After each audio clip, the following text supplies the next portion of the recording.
Hello everyone, welcome back to our channel.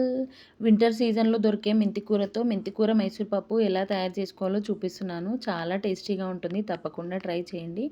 ఇది prepare చేసుకోవడానికి ముందుగా స్టవ్ పై ఒక మూకుడు పెట్టుకొని అందులోకి 3 టేబుల్ స్పూన్ ఆయిల్ వేసుకోండి. ఆయిల్ వేడయ్యాక జీలకర్ర ఆవాలు వేసి ఫ్రై చేసుకోవాలి. ఇవి ఫ్రై అయిపోయాక కట్ చేసి పెట్టుకున్న ఉల్లిపాయ పచ్చిమిర్చి ముక్కలు కూడా వేసుకోండి.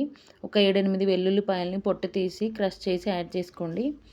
ఇవి కొద్దిగా వేగాక ఒక ఎండుమిర్చి వేసుకోండి.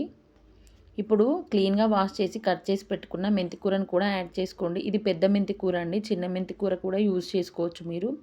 మెంతికూరలోని పచ్చిదనం పోయి ఫ్రై అయ్యేదాకా ఫ్రై చేసుకోవాలి. కొద్దిగా కరివేపాకు కూడా యాడ్ చేసుకోండి. ఇప్పుడు ఇలా ఫ్రై అయిన మెంతికూరలోకి ఒక 2 పెద్ద సైజు టమాటోల్ని ఇలా కట్ చేసి యాడ్ చేసుకోండి. కొద్దిగా పసుపు కూడా వేసుకోండి. టమాటో అనేది సాఫ్ట్గా అయ్యేంత వరకు కుక్ చేసుకోవాలి. ఇప్పుడు ఇందులోకి మనం 2-3 సార్లు క్లీన్ చేసి పెట్టుకున్న మైసూర్ పప్పుని యాడ్ చేసుకోవాలి. పప్పు ఎప్పుడైనా ఫస్ట్ క్లీన్ చేసుకున్నాకే నానబెట్టుకోవాలండి. ఆ నానబెట్టుకున్న వాటర్ పడేయొద్దు, వేస్ట్ చేయకుండా పప్పులో యాడ్ చేసుకోండి. దాంట్లో చాలా విటమిన్స్ ఉంటాయి, పప్పు నాని ఉంటుంది కాబట్టి. అందుకే 2 టైమ్స్ కడుక్కున్నాకనే మంచి వాటర్ పోసుకొని నానబెట్టుకోవాలి.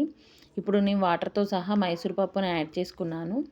ఇది ఒక 50% ఉడికిపోయాక ఇందులోకి టేస్ట్కి తగినట్లుగా కారం, ఒక పావు టీ స్పూన్ ధనియాల పొడి యాడ్ చేసుకోండి. పప్పు మొత్తం ఉడికాక చివరగా సాల్ట్ వేసుకోండి. ముందే సాల్ట్ వేస్తే పప్పు ఉడకదు. ఇప్పుడు చివరగా కొత్తిమీర వేసుకొని మరొక 1 మినిట్ పాటు ఉంచి స్టవ్ ఆఫ్ చేసుకొని సర్వ్ చేసుకోవడమే. ఇది రైస్లోకి, రోటీలోకి, పూరీలోకి కూడా చాలా బాగుంటుందండి.